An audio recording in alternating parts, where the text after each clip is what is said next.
అట్లాగే ఇప్పుడు గురుకులాలు ప్రభుత్వం పెట్టింది అంటారు. మరి ఆర్ఎస్ ప్రవీణ్ కుమార్ గారు ఉన్నప్పుడు గురుకులాలు ఎట్లున్నాయి, ఇప్పుడు ఎట్లా ఉన్నాయి అనేది ఒక్కసారి మనం చూస్తే విద్యార్థులు ఏడుస్తున్నారండి. ఊర్లలోకి పోతే సార్ మీరు ఉన్నప్పుడు అద్భుతంగా ఉండే సార్, ఇప్పుడు ఘోరంగా ఉంది సార్, మా పరిస్థితి మమ్మల్ని పట్టించుకునేటోళ్ళు లేరు సార్ అన్నారు. సార్ వారానికి 3 సార్లు నాన్ వెజ్ మెనూ పెట్టిండు, ఇప్పుడు ఒక్కసారి కూడా పెడతలేరట, అది కూడా పాష్ పోయింది పెడుతురట. ఎంతోమంది వాంతులు అవుతున్నాయి, ఎంతోమంది హాస్పిటల్ పాలవుతారు. కాబట్టి నాయకుడు అనేవాడు ఒక సోయి ఉండాలి, నా జనానికి పనిచేయాలని ఉండాలి. కాబట్టి మా నాయకుడు మీద మాకు నమ్మకం ఉంది, ప్రజలందరికీ కూడా నమ్మకం ఉంది. కాంగ్రెస్ వాళ్ళు అంటారు మేము వేసిన రోడ్ల మీద నడుస్తున్నారు ప్రజలు, మేము ఇచ్చిన నీళ్లు సాగర్ కావచ్చు శ్రీశైలం కావాలంటారు. మరి టీఆర్ఎస్ వాళ్ళు మిషన్ భగీరథ ద్వారా నీళ్ళు ఇస్తున్నాం అంటారు, ప్రజలు ఉండటానికి పింఛన్లు ఇస్తున్నాం, తినడానికి రూపాయి బియ్యం అంటారు. సో మరి మీరేమి ఇచ్చారని చెప్తారు ప్రజలకు? మేమేమంటున్నామంటే వీళ్ళు వేసిన రోడ్లు నా చిన్నప్పుడే పోయినాయి. కాంగ్రెస్ ఏదైతే చెప్తుందో అవన్నీ ఇప్పుడు బూటకు మాటలు. ఇక వీళ్ళు ఏమైతే రూపాయి బియ్యము ఇదంతంటే వీళ్ళు చేస్తున్నది ఏంది, ప్రజల్ని అడుక్క తినేటోళ్ళలాగా తయారు చేస్తున్నారు. ఇది కాదు, సంపదను సృష్టించాలా, సంపదను పంచాలంటే వీళ్ళు కేవలము సంపదను వంచుతున్నామని చెప్పేసి 40 రూపాయల చీర తీసుకొచ్చి బతుకమ్మ చీర అని 700 రూపాయలు క్లెయిమ్ చేసుకొని కోట్ల రూపాయలు అవినీతి చేస్తున్నారు. ప్రాజెక్టులు కడుతున్నామంటారు, అవినీతి చేస్తున్నారు. ఇవాళ బంగారు తెలంగాణ అంటారు, ఈ లిక్కర్ తెలంగాణ చేసారు, బంగారు తెలంగాణ అంటారు, అప్పుల తెలంగాణ చేసారు.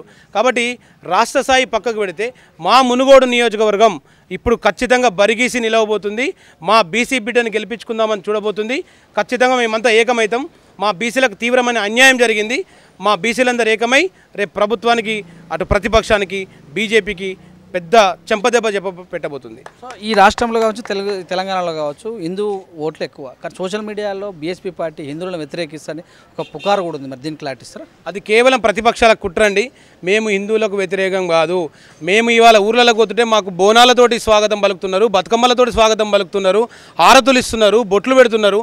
ఇది కేవలం ప్రతిపక్షాలు మమ్మల్ని కేవలం ఒక వర్గానికి పరిమితం చేయడానికి చేసే కుట్ర.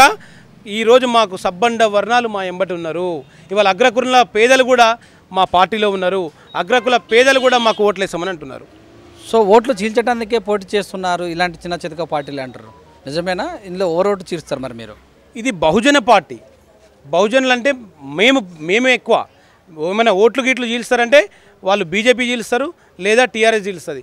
మేమంతా కూడా మా వెనక జనం ఉన్నారు, మేము జనంలో ఉన్నాము. బీసీ, ఎస్సీ, ఎస్టీ, మైనారిటీ, అగ్రకులమే మా ఎంబటి ఉన్నారు. మేము చీల్చేది ఎక్కడి? మాది పెద్ద పార్టీ, వాళ్ళవి చిన్న పార్టీలు. మాది జాతీయ పార్టీ, టీఆర్ఎస్ రాష్ట్ర పార్టీ. అర్థమైందా? ఇప్పుడు మాది చూసి వాళ్ళు కూడా బీఆర్ఎస్ అని పెట్టుకుంటారు. మాది బీఎస్పీ అయితే వాళ్ళు బీఆర్ఎస్ అని పెట్టుకుంటారు. కాబట్టి మాది పెద్ద పార్టీ అని చెప్తున్నాం. సో